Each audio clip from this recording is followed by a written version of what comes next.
కొందరు మంత్రులు ఎమ్మెల్యేలపై టీడీపీ అధిష్టానం అసంతృప్తితో ఉందా? ఏకంగా 25 మంది పనితీరుపై లోకేష్ అప్సెట్గా ఉన్నారా?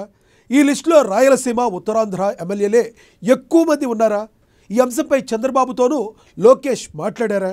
ఈ 25 మందికి వచ్చేసారి టికెట్ రావటం డౌటేనా అంటే ఏపీ పొలిటికల్ సర్కిల్లో అవుననే గుసగుసలు వినబడుతున్నాయి. అదేంటో చూద్దాం.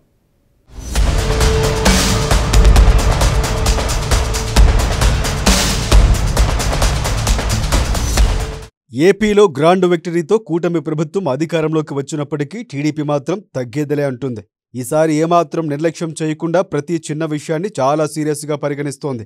ముఖ్యంగా చంద్రబాబుతో పాటుగా మంత్రి లోకేష్ కూడా టీడీపీ వ్యవహారాలపై చాలా సీరియస్గానే ఫోకస్ పెట్టారు. అందులో భాగంగా పార్టీ ఎమ్మెల్యేలు, మంత్రులపై స్పెషల్ ఫోకస్ పెట్టినట్లు సమాచారం. వారి పనితీరుపై ఎప్పటికప్పుడు ఆరా తీస్తున్నట్లు టాక్.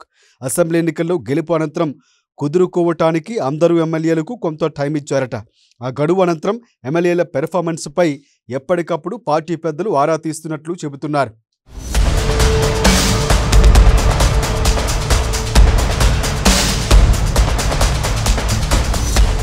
ఎమ్మెల్యేల పనితీరును గమనించడానికి టీడీపీ అధిష్టానం స్పెషల్ టీంని రంగంలోకి దించినట్లు సమాచారం. ఎప్పటికప్పుడు గ్రౌండ్లో పరిస్థితిని ఆ టీం గమనిస్తోందని టాక్ వినిపిస్తోంది. ఇచ్చాపురం నుంచి అనంతపురం వరకు ప్రతి నియోజకవర్గాన్ని కవర్ చేసేలా ఈ టీం యాక్టివ్గా ఉందట. శాసనసభ్యులు, మంత్రుల పనితీరుపై ఆ రిపోర్టులన్నీ హైకమాండ్కు వెళుతున్నాయట. చంద్రబాబుతో పాటుగా లోకేష్కు కూడా ప్రతి వారం ఆ రిపోర్టు టీంలు అందిస్తున్నాయని కూడా తెలుస్తోంది. ఈ నివేదికను మంత్రి లోకేష్ చాలా సీరియస్గా తీసుకున్నట్లు చెబుతున్నారు.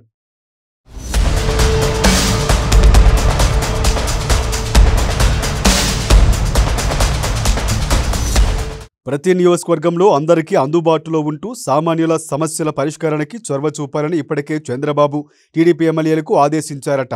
మంత్రులు కూడా ఏమాత్రం అతీతం కాదని, తమ బాధ్యతలను నిర్వర్తిస్తూనే సొంత నియోజకవర్గంపైనే ఫోకస్ పెట్టాలని సూచించారట. చాలామంది చంద్రబాబు ఆదేశాలు సీరియస్గా తీసుకుని నియోజకవర్గాల్లో ప్రతి వారం ప్రజా దర్బారును నిర్వహిస్తున్నట్లు వార్తలొస్తున్నాయి. కానీ కొందరు మాత్రం అస్సలు ఆ దిశగా యాక్టివ్ కావటం లేదని సమాచారం.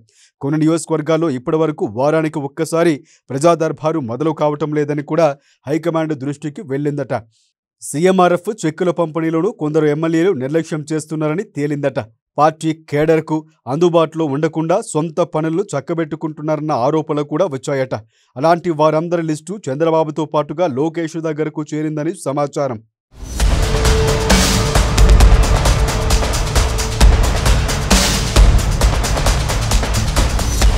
ప్రజలకు, కేడర్కు అందుబాటులో ఉండకుండా నిర్లక్ష్యం చేస్తున్న వారి లిస్టులో ఏకంగా 25 మంది ఎమ్మెల్యేలు కూడా ఉన్నట్లు టాక్ వినిపిస్తోంది. అందులో 2 మినిస్టర్లు సైతం ఉన్నట్లు సమాచారం. వారందరి పేర్లు చంద్రబాబు, లోకేష్ పరిశీలించారట. వాళ్ళ నుంచి వివరణ తీసుకోవాలని చంద్రబాబు ఇటీవలే ఆదేశించినట్లు ప్రచారం జరుగుతోంది.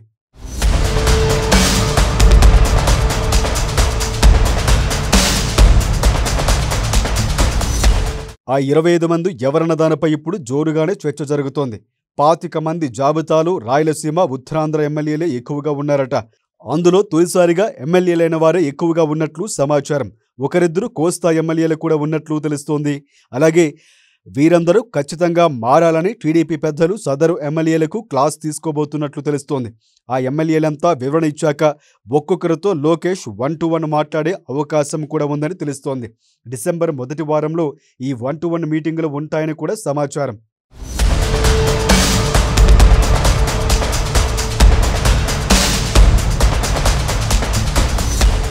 పాతిక మంది ఎమ్మెల్యేలకు 3 నెలల టైం ఇచ్చి కుదురుకునేందుకు లాస్ట్ ఛాన్స్ ఇస్తారని కూడా చెబుతున్నారు.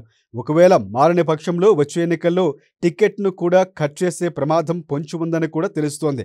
స్వయంగా లోకేష్ కూడా ఎమ్మెల్యేలకు ఈ విషయాన్ని సీరియస్గా చెప్పబోతున్నట్లు టాక్ వినిపిస్తోంది. ఇలా అన్ని అంశాలు టీడీపీ హైకమాండ్ క్షుణ్ణంగానే పరిశీలిస్తోందని సమాచారం. మొత్తంగా వచ్చిన అధికారాన్ని ఏమాత్రం నిర్లక్ష్యం చేయకుండా పనితీరు ఆధారంగానే ఎమ్మెల్యేలకు టిక్కెట్లు ఇచ్చే విధంగా వచ్చే ఎన్నికలకు టీడీపీ పెద్దలు ఇప్పటి నుంచే సిద్ధమవుతున్నట్లు టాక్. మరి ఇప్పటికైనా నిర్లక్ష్యంగా ఉన్న ఎమ్మెల్యేలు మారుతారా లేదా చేజేతులారా టిక్కెట్ను కట్ చేసుకుంటారా అన్నది చూడాలి మరి.